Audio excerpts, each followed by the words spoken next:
Bat, bi eta hiru. Gora Galdakoko Gazteguna!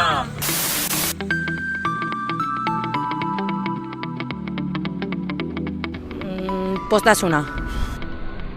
Lan egun handia. Luzea. Bagian paellen txapelketa, aurkezpena. Paella txapelketa. Paellen prestaketa. Lagunak egoteko momentua da, goizean ondino ez hauz oso desfasatuta.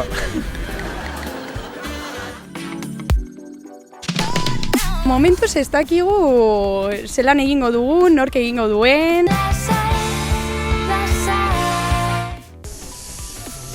Eneak eta sekreturik ez beti gabiz azken momentuen dana egiten, dana prestatzen eta ondino ustut ez dagoela ezebez, baina bueno, ingo dugu. Sekreturen bat paellan, garagardo pixka bat agian.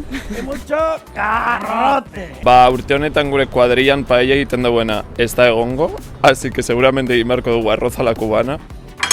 Orduan ez dakit oso ondo zein dan gure sekretuaz ez dekogu.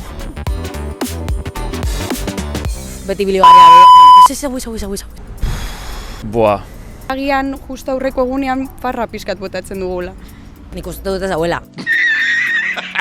Nik uste dut sekretu asko dauzela, baina ezin direz kontatu. Bai, nik esango nuke baietz. Bai. Hombre, herriko jente izan da betikoa ez dut uste askorik llegatzen danik.